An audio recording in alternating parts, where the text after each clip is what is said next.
मागच्या व्हिडिओमध्ये तुम्हाला दाखवलं होतं की आम्हाला 4 मोराची अंडी सापडलीत आणि त्यात 4चे 4 पिल्ले आलेत बघा.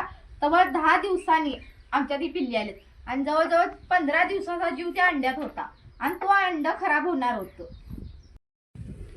मोर हा इतका सुंदर आणि पवित्र पक्षी आहे की त्याला श्रीकृष्णाने सुद्धा आपल्या डोक्यावर ठेवला आहे. पण या आत्ताच्या बदलत्या आधुनिक युगात तो सुरक्षित आहे का?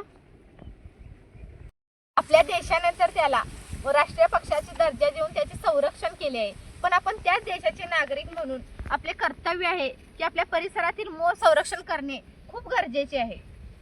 फक्त मोरच नव्हे, या बदलत्या आधुनिक युगात भरपूर प्राणी पक्ष्यांचा ऱ्हास होत चाललाय. आमच्यामुळे ते भरडले जात आहेत. त्यामध्ये चिमण्या म्हणा, मधमाशा म्हणा, मधमाशांचे पोळे तर चुकूनच कुठं तर दिसते, ते पण रिकामे.